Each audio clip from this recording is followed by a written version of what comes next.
Life Audio. Good day, everybody. Welcome to Billy and Biko.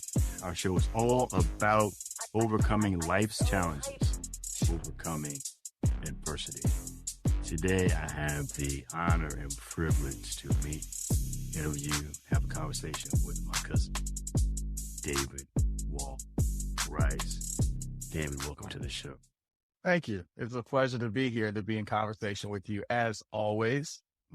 Interesting to be in this platform, but always a blessing to be, close to you, my big cousin. Amen. I got a special treat I'm going to read your biography here. That's pretty. Okay.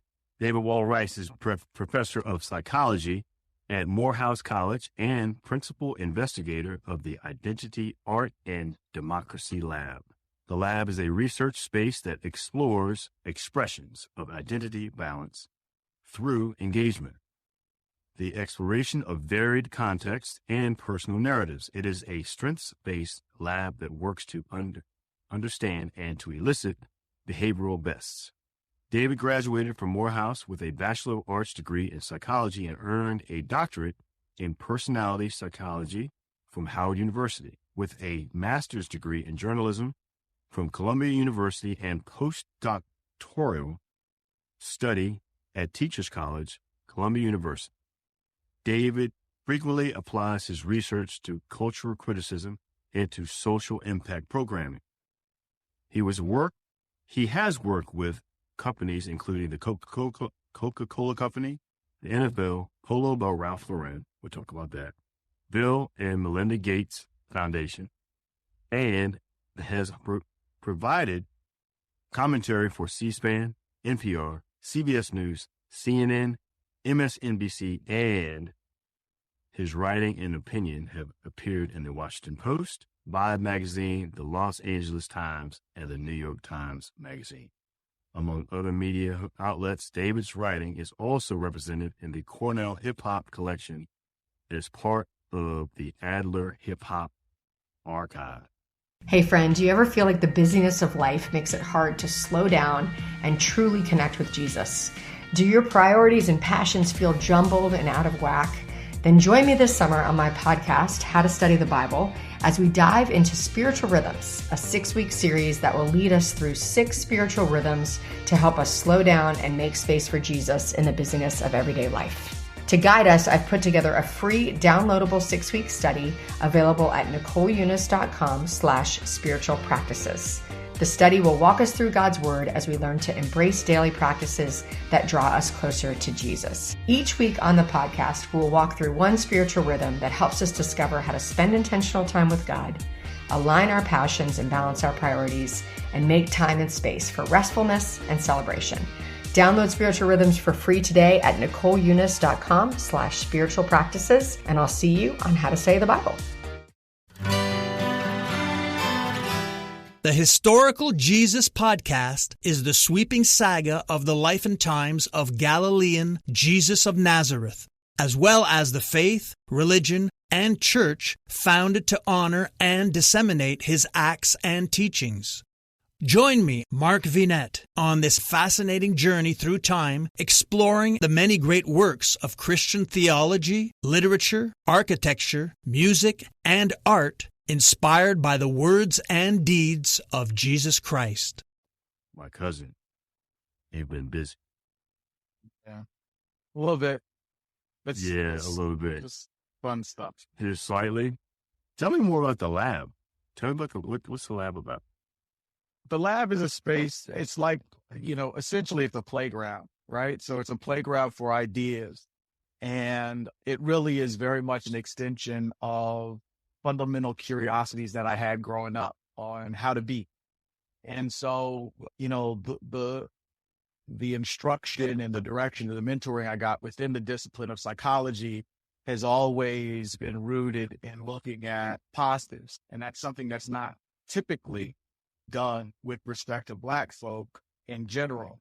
And so it's a space where I bring together students who are genius, where we interrogate popular culture and scholarship, and look at how those things intersect in terms of how it is that we understand ourselves, we understand context by which we define ourselves and by which other people define us, and, look at innovative ways to explain why Black folk are brilliant. And by that example and capturing, looking at how it is that we understand human beings writ large as being beautiful and brilliant and full of potential and opportunity. So, the lab is something that has been rooted at Morehouse College because I've been at Morehouse for the balance of my career. But it really is an amalgam of, the writing that I did when I was younger in the hip hop space. So stuff that I did for The Source and Vibe and the Washington Post in terms of reviews of hip hop culture, what hip hop meant to me. I'm not a hip hop scholar by any stretch of the imagination, but I am a scholar that's influenced by, the cultural space that I grew up in, and hip hop was significant to me. And so those narratives are ones that I saw as being central and important. And what's interesting is looking at how it is that, especially as we're looking at celebrating 50 years of hip hop culture, how it is that juggernaut really provides in many respects boundaries and outlines for how it is that we understand popular culture. And in understanding that, how it is that we define and understand people through particular lenses. And so what my interest is in looking at expanding the aperture of hip hop culture, of Black culture, of Black folk, and looking at how it is that might be an inlet to understanding different parts of the diaspora. I know I went behind God's back to explain that. No, that's all right, man. That's all right. That's all right. It's good for our listeners to understand and hear. Has it been well received? Has the lab been well received? It has been, sure. Yeah, I mean, we've had a lot of the students. Like I said, it's been a playground for me, and not to sound casual in how it is that I engage academics, but it's been a space where we really test and interrogate ideas. I know that I've been at Morehouse, which means that I've been in this lab space for 18 years now.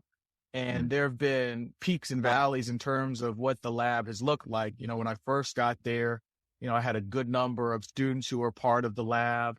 Maybe 10 years in, I had less students, maybe 5 or something like that. Then maybe I had no students as I did administrative work and did, looked at some of the archival things that our students did. And then went back up to a good solid 2 or 3 students. But one of the things that I'm really, really proud of is that last year I was able to publish a book that looked at the work that we'd done in the lab and that my students have done. So I have this construct called identity orchestration, looking at how it is that individuals ebb and flow in terms of how it is that they define and look at their identity, how it is that we can, again, look at that within popular cultural spaces. And so it's an edited volume. So I have a lot of pieces in there, but, the thing that's so cool about it is that my students are responding to and are talking about identity orchestration, and they're doing it from this first person narrative. And that's something that's important to talk about in terms of what and how the work that we do is anchored. It's anchored in narratives and in talk and text and posture, what's said and what's left unsaid. And so having those first person accounts in this book, it was really special to me. It's really, really special because, my mentor, whose name is Edmund W. Gordon, he actually turns 102 next Tuesday. And so Professor Gordon was a student of, W.E.B. Du Bois. He was a student of Alain Locke. He's a student of Howard Thurman. And those folks are iconic, obviously, in terms of Black intelligentsia.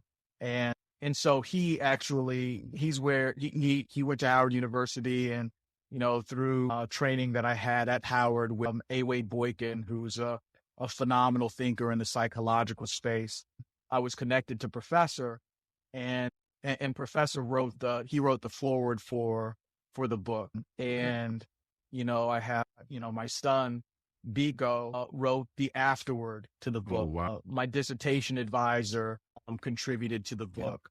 My wife, who is a scholar in media studies, contributed to the book. My mother Actually, I wrote a piece with her that's in the book. And then, these really, really important students who, they're more than just students. They're thinkers who have inspired me in meaningful ways, and to be able to capture their voices in that text is something that's been remarkable. So that book has been well received, and I'm really, really proud of it because it really defines and captures what the lab has been about, and it portends, kind of the future of what the lab can be about, and and how it is that I think about and reimagine what comes next. Congratulations, David. Thank you. So proud of you, brother. Thank you. So this is a great segue into faith. It's remarkable, like where you are now. You're very humble, but where you are now, professionally, academically, as a father, as a son, a person, as a Christian. I'm wondering, how did you get to where you are from here? Okay. Oh my goodness, that's crazy. Yeah, that's a lot. You're putting a lot on it. So that's one of my favorite photos, man. It's on my desk. Let me tell you something. If I don't love you, you do not make. You know what I mean? Yeah. So, no, seriously though, we were close because we were both single, right? Only kids. Only children. Thank you. Yeah. Right. Yeah. So it was kind of a brotherly love type thing growing up. But seriously, all the way, how do you get from where you were to where you are? And how has your faith helped guide you? Well, faith, as many people will say, who have, acknowledged the successes in their lives. And I don't, I think that, reading someone's bio is important and, give some perspective, but that certainly isn't a check mark of who that individual is. You know what I'm saying? And so when I talk about successes, I'm not talking about my CV, but I mean, the successes, as you well know, Billy, the successes in my life are my boys and, my relationship with my beloved Mikki. And so, the through line of those successes have been faith and hopefully good works, right? And that's something that's been taught to me through family. So, you see that picture, that picture says so much. And of course I don't know who took that photo. So it's a wonderful photograph. I think it might be mildly, neglectful of me, but I mean, whatever. But the thing is that is my big cousin. That is my family. The through line that I have that allows me to be as healthy as I am. So we'll err on the side of me being healthy. That's not to suggest that I don't have, things that I have to deal with and wrestle with, obviously, right? And that there haven't been unhealthy space in negotiating to get to, the space that I'm at now. And there might be, again, I talk about things in terms of peaks and valleys, but, the thing that has sustained me has been faith and family. And, one of the things is that, as you well know, I grew up away from, a lot of my family and in DC. And, I was with my mom and I was being raised either in Los Angeles or in Texas. And that was difficult. It was difficult, but there was a foundation that was there in terms of, what my family expectations were of me. And those were closely interwoven into purpose that was based in a faith in God and in doing good works. And so, my going to school and kind of the things that are on the CV, those are all result. And those are all, some folks might look at them as accolades and as achievements, but really they're just illustrations of tools that should allow for us to do freedom work. Because that's the responsibility that I have in coming from the family that you and I come from. We have folks in our family who are highly educated And so that education was not placed at center so folks could just really feel good about themselves and pat themselves on their backs. Right. That education was so that we could be of service to the community that we find ourselves in. And that is rooted in a faith and trust in God and what it is that God would have his people do for those who are, in the most marginal spaces. And then when you are not in those marginal spaces, understanding the responsibilities that you have to give voice to those who don't have the bully pulpit that you might have. So, faith and family, and it sounds cliche, you know what I mean? So I appreciate you having this space to kind of unpack these things. Because, you can say faith and family sustain me. Well, how? Does that mean that stuff was really, really easy?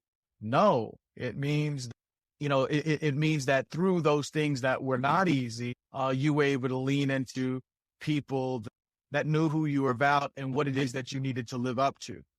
One story that I tell a lot, when I'm teaching, and I've told to my boys, and you've known this before,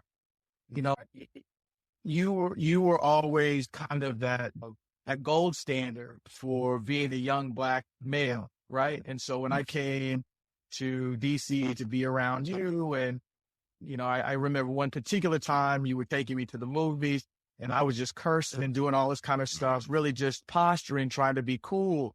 Right. And I remember you said to me, and it was nobody else was around. So it was like, I remember you said to me, and you weren't trying to embarrass me or anything like that. And you could have, because you did embarrass me a lot. But, one of the things that you said to me, seriously, you just said simply, you're like, you don't have to do that with me.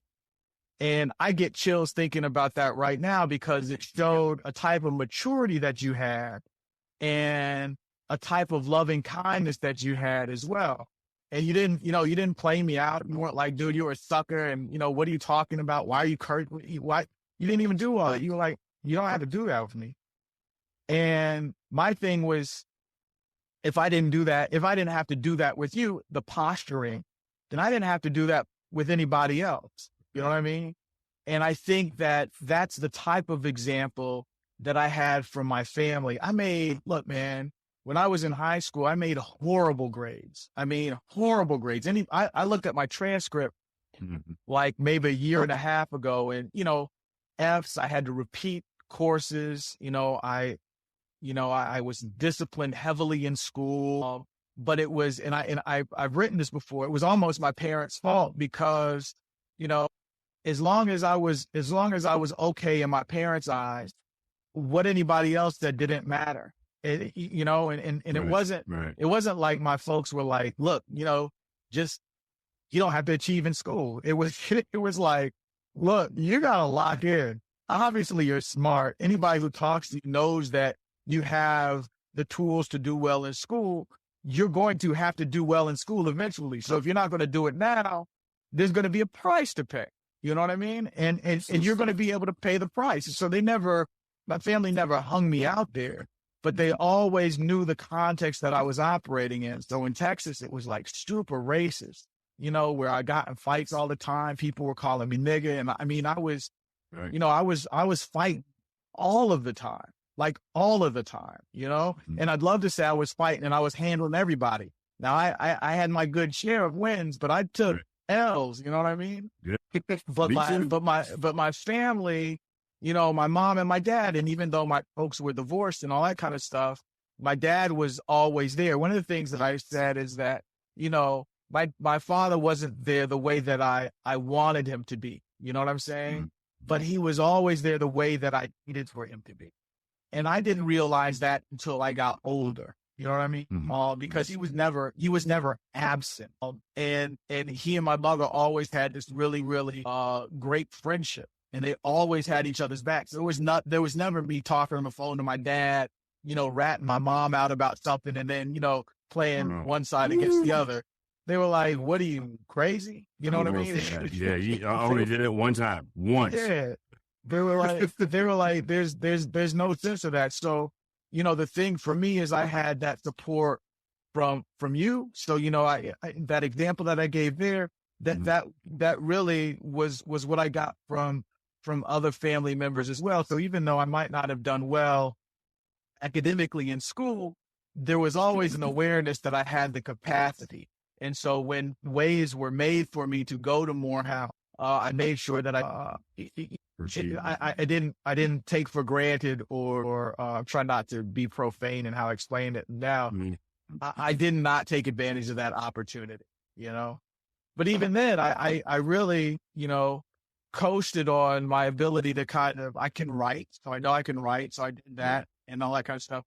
But I really didn't get serious about academics until I knew I wanted to go to Columbia for journalism school. And then I locked in my year and a half of school, was on the honor roll, got 4.0 GPA and all that kind of stuff. And it's crazy because my GPA was still like a 2.9. So it was like, man, you were super average until, you had to prove something. And then when you're in graduate school, you just kind of do well. And the thing is, for psychology, I was interested and I was always thoughtful about it. And, my thing was, how is it that I can use my writing, my thinking, my degree to position, voices for people who are very much like me, but who might not have the resources. So how do you stand in the gap for that part of your community? And I'm always intentional about using language because I never want for different parts of our community to feel other. I don't believe in this kind of exclusive exceptionalism because I went to Morehouse or because I have an Ivy League degree or because that I'm not like them. We are all interconnected. You know what I'm saying? And so my thing is, how is it that I am God's tool in terms of being a resource for those folks who are me? You know what I mean? Well, let me tell you this. You are not alone academically. It may mean all the sense in the world, but I want to share this with you. Okay. Academically, like when I got college, I actually was junior college. I went to Naval Academy preparatory school before I went to Naval Academy.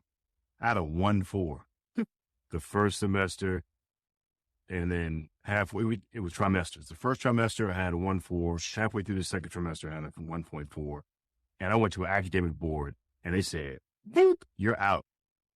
So you can either, when you get kicked out, you said you got one or two choices. Either you stay and prove yourself by the end of the trimester, or you go home. And guess who I was not going home to? Yeah, I know that's right.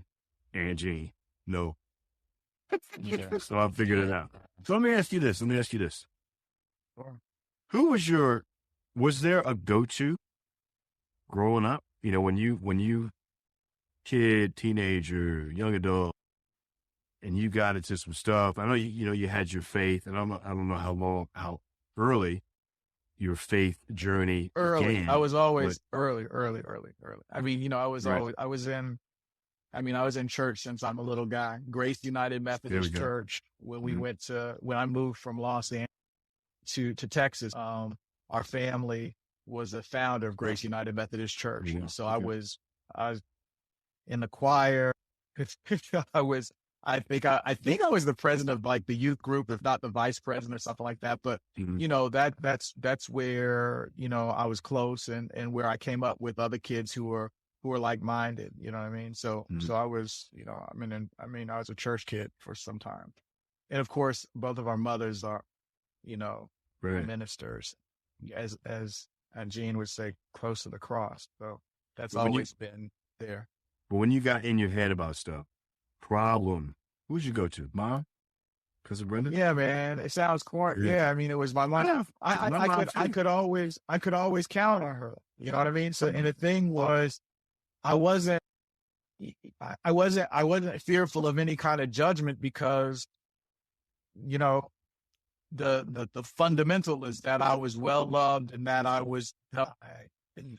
I did not need to be ashamed of myself, my person. You know what I mean? The behavior might have been questioned, but my person was never so So, I always had a relationship with my mom where I could talk to her about stuff, no matter, and there was nothing that was too, and so that's, this might be, what kind of square I was too. There was nothing that was so gigantic that I couldn't talk to her about it. You know what I mean? There were some things I didn't need to talk to her about. So, it's not like I talked to her about everything, but if there was something going down, and she said this, my father said it too. You got to talk to us. And this is the kind of stuff that I tell my boys now. I have a 15-year-old and an 8-year-old, and I communicate this highly with them both. You always want to make sure I know what's going on. Between me and mommy, you got to make sure that we know, because we got you no matter what. That's it. So, I'll walk through hellfire for you, and so, those are kind of things that were communicated to me by my parents. So I'm very, very blessed and for that. And then I had, I was very, very close, my grandmother, Ella Rice, on my father's side, very, very close to her and my grandfather. And I was interestingly close to Evelyn Wall. And so my grandma is actually going to turn 100 at the end. She's passed, but we'll celebrate her 100th birthday. And so, I was able to talk to her, because again, man, the family is never, they're never going to sell you out. My family was never, they could fuss at me. They could say all that kind of stuff. And I think about lessons that I've learned from, Uncle Randall and, and everybody.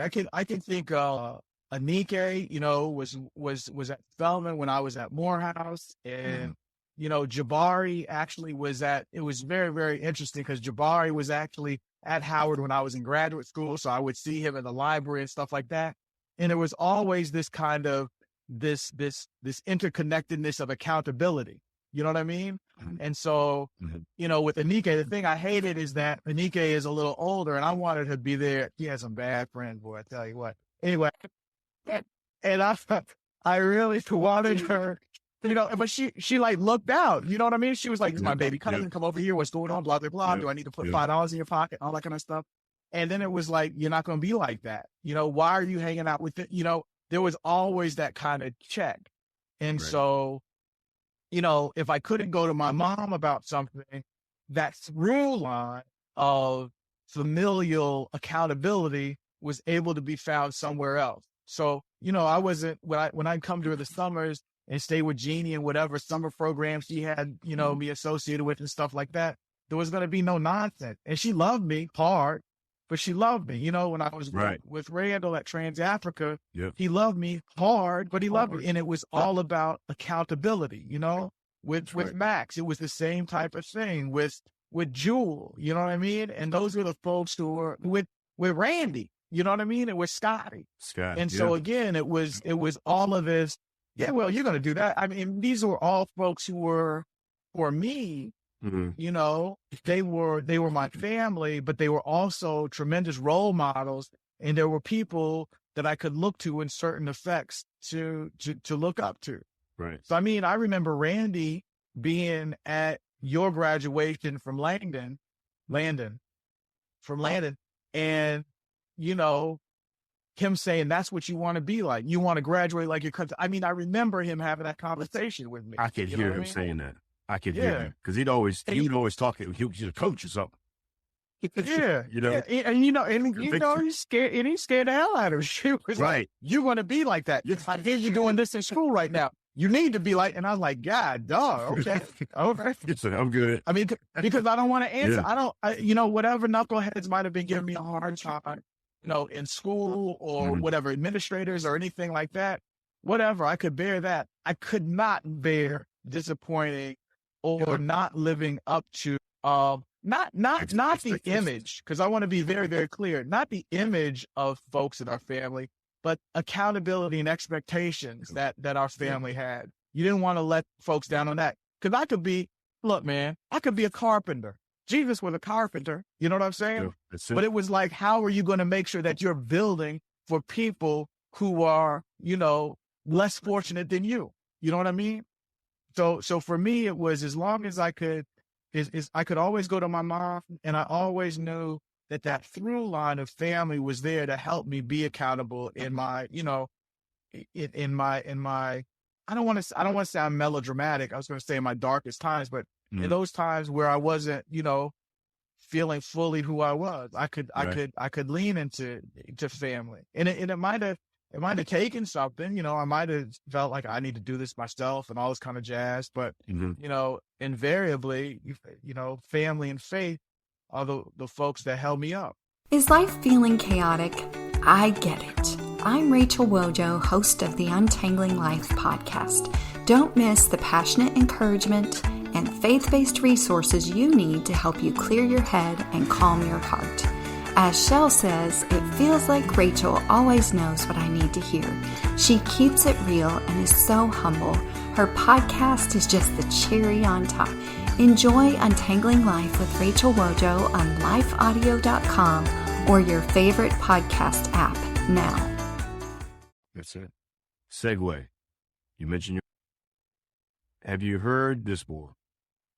We tend to be attracted to women like our mom.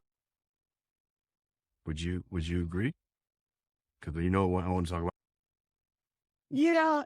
Yes. And, my mom and faith-wise too.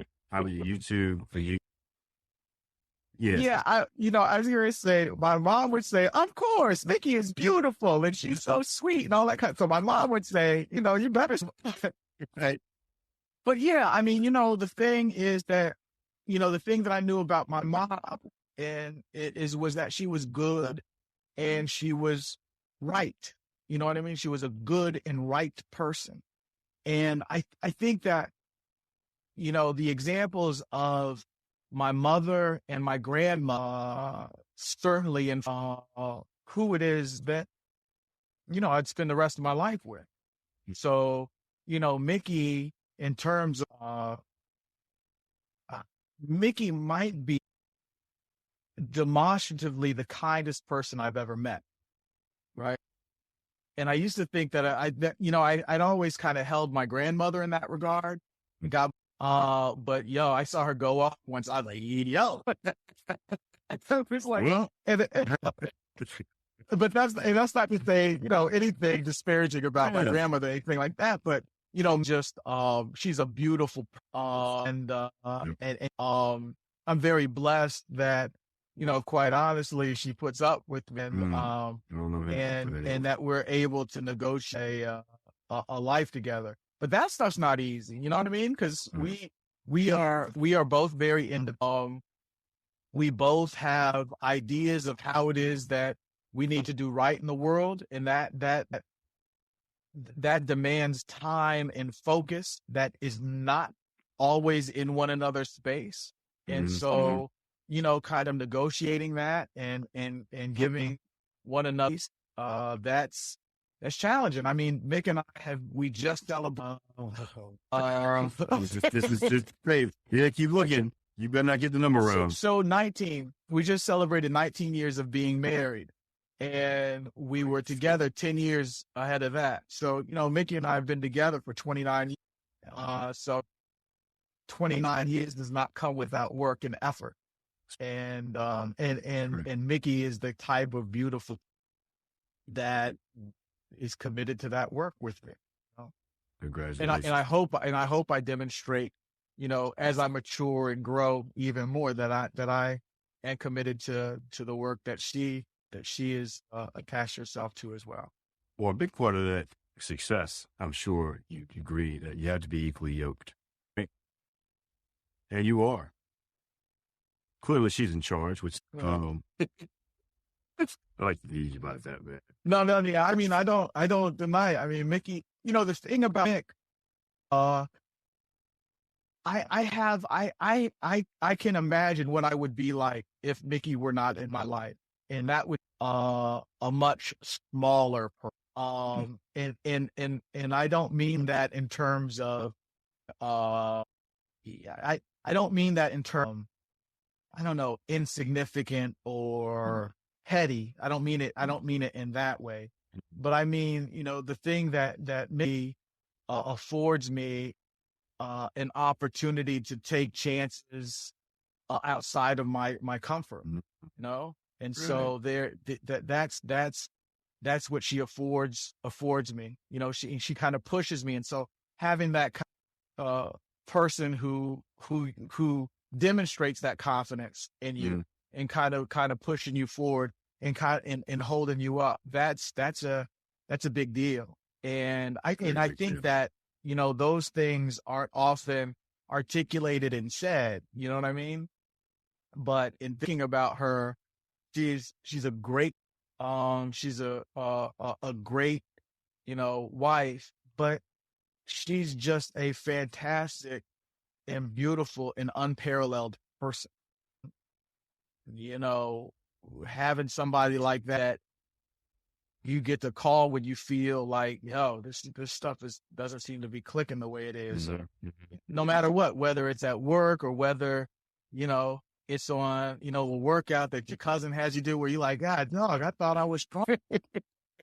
Nah, it's only 9 minutes. Yeah, you tell me about it. Or, you know, the stuff with the kids, you know, a lot of times, you know, it's interesting. And the boys, you know, I want to make sure that they're able to withstand and to influence this world that we're in. And I know that I hope and pray they will. But I think they will be because, you know, family and faith, they have that through line as well.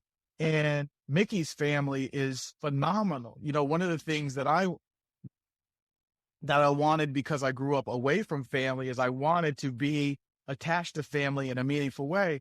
And, you know, having two boys is amazing because I get to see what it would be like if you and I lived in the same house. You know, what would it be like if I had a brother? You know what I mean? And, you know, seeing them grow up is amazing. And then seeing how it is that they are connected to community. So how they're how they're connected to their godparents. We're very, very fortunate where we live in this kind of this old school neighborhood where literally up the street is Biko's, you know, God family. And I mean, I'm pointing like up the street, like literally 5 houses down. Yeah. And, you know, there are 3 guys who were in my freshman dorm with me, whose kids I know. And, you know, so there's that. But then, you know, he's able to go to his godfather's house in DC and spend time. And then his uncle who's in Maryland, and then he can, you know, go to see his aunt Thomas, and then he can visit his aunt. I'm talking about Biko because he's older. Then he can go to Los Angeles. He has all kinds of resources. And one of the things that's really, really awesome to me, he's a great and he's a good kid, but, you know, Randall and Hazel and his impression on them, you know what I mean? Like, I remember Randall was, for me, Randall, of course, I call him Uncle Randall. Randall is my first cousin once removed, right? So Randall and my mom are first cousins, the same way that my mom's related to Aunt Jeannie. And I just call him Uncle. I'm not going to go into all that, but Right. Randall was a bar, you know what I'm saying? So he was a moral, a mentor bar. Anyway, I remember when we all went to go and spend time with family in St. Kitts with him at his invitation. You know, Biko was a little guy, man. He must have been like 7 or 8 years old. And after, you know, maybe Randall and Hazel called on the telephone. You hear Randall and his boy voice, David, how are you? It's like, oh, snap. Like, oh, Randall's calling. What's going on? Hey, what's going on? What, you know, and he researches, is something you want? He's like, yeah, where's Biko? You don't want to talk to me? He didn't want to talk to me at all. So I was like, he's right here. Hold on. I was like, he's 8. What are you talking about? And so I gave the phone to Biko, and I'm sitting there like staring at his face, like, what's going on? And so he got off the phone, and I think, and Hazel must have been on the phone too. And they were telling Biko how proud they were of him because he had kind of a thank you letter for having gone to visit them, and was just explaining what he was doing in school and all that. And so they were saying how proud they were and what a good guy he was and all that. And so having that connection was good. But he was like, the reason that happened was because Mikki was like my mother. So going back to, kind of how people are connected, like, you better write a thank you letter. Them people did all this stuff for you. You better, write that letter and put it in the mail. So, again, looking at what you're supposed to do, how you're supposed to treat people, even people that, are your family and loved ones. How do you treat them with respect? How do you ensure that faith is a through line and all those kinds of things? Those things are all, bound up in how it is that I hope my kids are coming up, and how it is that, I married well. One of the things that Mikki's dad said, and he ain't never lied, when he gave a toast after we got married, he said, David, I love you, you're great and all that kind of stuff, but brother, you want to know a lot. He was right. That's right. Now you got 2 sons. Yep. You mentioned Biko, yeah. So there's Biko and Stokely. So Stokely is the younger one, and Biko's the old guy, and Stokely is quite the first. He is an amazing.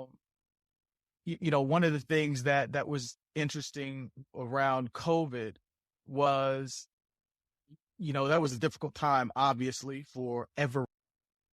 He allowed us to get through COVID, the entire family, because I remember every morning we got up, you get up and you say, Stokely, how are you doing? He's like, great.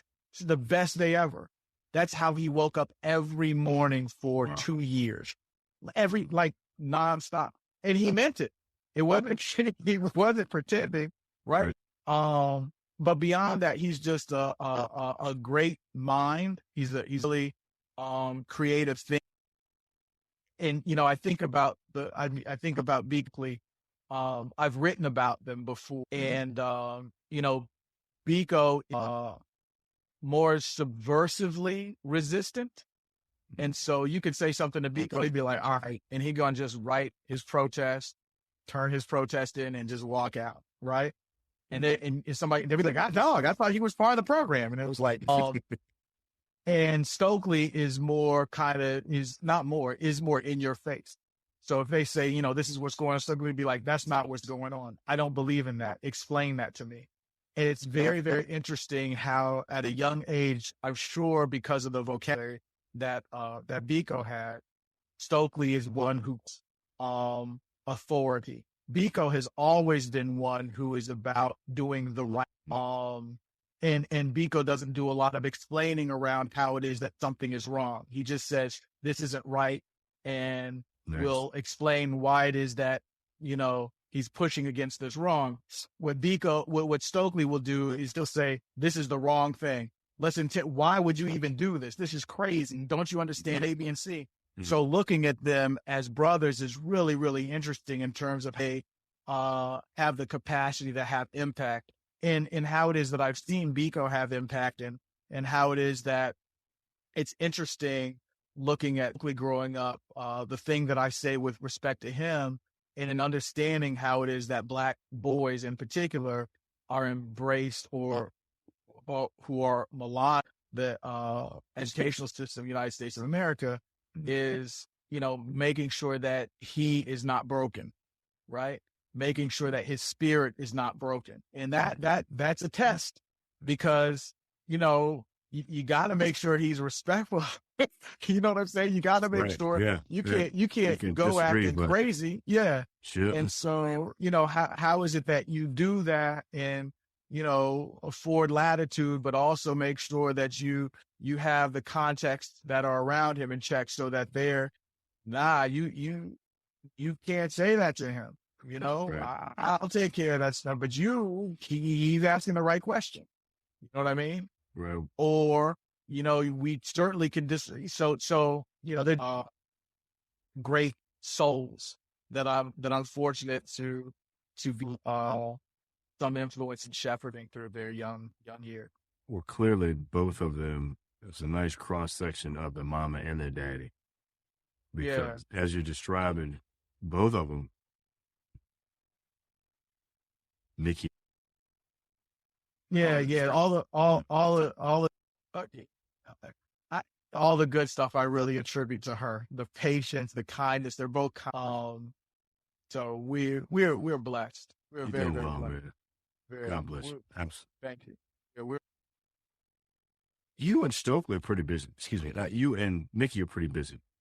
Travel quite a bit. yeah. Is it hard to maintain? Is it challenging to maintain that career balance? Yeah. Balance. And you're doing it. You still, it ain't easy. No. I mean, it is the How do faith in it. You have to look at it. It takes some introspection. So, the thing is, your balance is how it is that you understand yourself fitting in and how other people fit in around. There's a lot of travel there's a lot of stuff we do with the boys that, that wasn't done with me. You know what I mean? Absolutely. Taking them to AAU games, to swim practice, got a that I had to go to for Stoke. When I say have to go to, right now during the summer, it's a little bit easy. And, but I don't want it to sound like a burden, but it still is work. You know what I mean? So I have to go to those things because I have to show up for them. Yeah. And I have to travel to get some of the work that I need to do done. And that's demanding on the kids. I have to make sure that they understand that, but that the work that I'm doing requires for me to go and be away. And that's the same for Mick as well. It can be more difficult for her, not to mansplain anything, but it can be more difficult because there are all these social expectations for what it is that women are supposed to do, quote unquote. Right. And I think that even, in my spaces and pockets, I probably fell into those tropes or slipped into those tropes, not consciously, but just kind of thinking about, I got to go do this. And why isn't, and you got to be like, talk about being equally yoked and what responsibilities are equally shared. And then how it is that some things aren't going to be equal. I went to South Africa a couple of weeks ago, right? And I had the chance to sit down with this white who was just a gift. It was a gift to be able to sit with him, who had worked with Madiba, who had worked with Nelson Mandela for some time. And he talked about the of memory work and of dialogue work, memory and dialogue work. So those are takeaways that I thought were but one of the things that he said, and I wrote a book. I forgot to write it. Balance, Advancing Identity Theory by looking at young boys. And one of the things that he said, not in direction to this book, but in general, he had said, I don't believe in balance. He said, I don't believe that there's kind of this equal, give and take. He said, I believe in rhythm. I was like, yo. And he was like, I believe in, you got to figure out where some people have some beats and some people have others. I was like, oh, man, I love that. Wow. I love that. Where there's not necessarily equal contributions to family. Meaning that, Mikki has strengths that I will never have, and so how is it that she will visit those strengths on what our family looks like, and how does it lift me up in meaningful ways? Like I said, if Mikki weren't in my life, I think I would be smaller. But with her presence, I think I have the courage to be larger than I might have been in a regular space. She gives that to the boys also. You know what I mean? Yeah. She gives that to the boys also. And so, in her doing that, how is she able to, what are the things that I'm responsible for giving and pushing forward and making center for the family, for her as well? I feel like I'm rambling here. I hope I'm No, making you're not sense. rambling. You're making all kinds of sense, brother. A lot of I really hope I'm making sense. Never talk about, Mikki in public. Just, like I said, it's taking a life of its own. Um, Thank you for sharing that about your family. Of course. Yeah.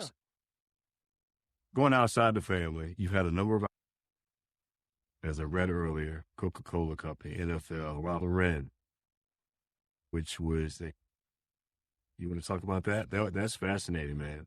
Great opportunity for Morehouse, for you. Yeah, the Red thing came about through more. There is I'm trying to see. This is the book I have. Let's see.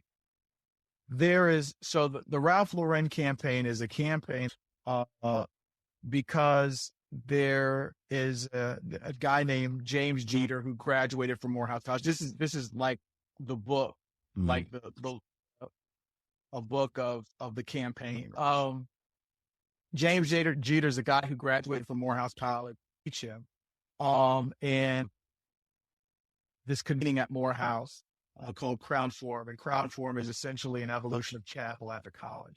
And so James Jeter had called me and he said, during COVID, one of the things that we did is instead of meeting in person, what I did is I got on video conversations with friends of mine, and and we had conversations that we would in front of these young scholars at Morehouse to James Jeter, worked at and he had said, look, we have this line that's getting ready to come out that's, based on the of historically Black colleges and universities around the 50s, 60s era, and looking at that kind of collegiate style. And essentially what happened is, we've come and realized 3 years since George Floyd was murdered. And during that summer of reckoning, when he was murdered, of course, we had all of these corporations and white folks in positions of authority, these kind of, epiphanies. Racism exists in the world. Mm-hmm. And so happened at Ralph Lauren. And there's a great article in the Washington Post that came out around the time that the campaign started. But essentially, James was getting ready to leave Ralph Lauren because he was like, I don't see myself. I've worked at Ralph Lauren. He's a kid who grew up in D.C. I want to say he went to school without walls. I hope I'm not erroneously attributing an institution to him, but he grew up in D.C. Went and worked in the Polo store in Georgia, and went to Morehouse and interned at Polo and all that kind of stuff. And one of the things he said, he was like, I've been at Polo for all these many years, and I've never seen Black folks centered the way they should be. And so he actually told this, talk about position of speaking truth to power. He told this to Ralph Lauren. Ralph Lauren was like, okay, well, what kind of ideas do you have? And he's like, oh, I got some ideas. And so he developed, and I remember he called me some fall month. I don't remember what it was, right before it came out. And he was like, can I just talk to you for like 5 minutes? And I was like, I really don't have the time. I mean, it's after hours, but I can give you 5 minutes, my guy. And a Zoom call. And then he showed me all of these images. And I was like, oh my gosh. I was like, this is incredible. So he showed me this, he showed me that, he showed me this and that. I was like, my guy, whatever I can do to be supportive, let me know. And he said, basically, I need you to just kind of interrogate this because I want I think this is really important is what he said, but I want to make sure that I'm not blindly going into it. I want an objective voice to kind of, counterbalance it. And I said, yeah. I said, well, if I do that, I said, I'm going to ask some ideas around, white supremacy and privilege and what does it look like around respectability and being in suits and all this kind of stuff. He's like, that's exactly what I need. There you go. And so he said, can you help me produce this kind of a 2-minute clip? And I said, yeah. I said, sure. I helped him. I got some folks together for them to film. I did the interviews. And so there was a mini documentary that blossomed from 3 minutes into a 30-minute like mini doc that they had, which is just really, really great. I mean, I love that. So I got to, check the box for a producer for that. And then they had this yearbook compendium for the line that came out. So I was a contributing editor, and then there was the campaign, and I was able to participate. I was happy. I was reluctant because I was like, I don't really. I am an academic. I really am not, trying to really do that. But then there's a part of me that's like, oh man, this would be great fun. And so, they had me in the campaign. It was just kind of, it was dope. It was neat, but it was neat because it was fun. And kind of is an extension of the work that I do with respect to the lab, right? It kind of is a playground for being able to do and to look at innovative ideas and to look at how it is that something is seemingly significant as a line and is being represented a line can make it different. You know what I mean? And so, I'm really proud to be connected to it because I'm so proud of James Jeter and the work that he did. I mean, it's awesome that this young man, it is that his interest in his discipline and his focus, he was able to make a social impact and is able to make a voice. And so that's something that, lives forever on Ralph Lauren's site. The stuff is there now. And it was the first in a step of campaigns that they're going to do. So I know they're going to do it, if not with Spelman and Morehouse, again, they'll do it with other HBCUs. I'm glad you were an integral part of this whole process, man. That's fantastic. Yeah, it was a pleasure. James, to James goes all of, the credit because he really put people that were not about ego. And so that was kind of cool. They weren't about the ego because it's dope. I mean, it's cool. People have posters and all this kind of stuff that are up. And so people could get consumed by that. It was about, how is it that you could amplify the successes and the import of historically Black colleges and universities through this lens of Morehouse and Spelman. So, he's such a good, humble guy. And it was just so cool to see how he was celebrated and how he was lifted up. And, on the night that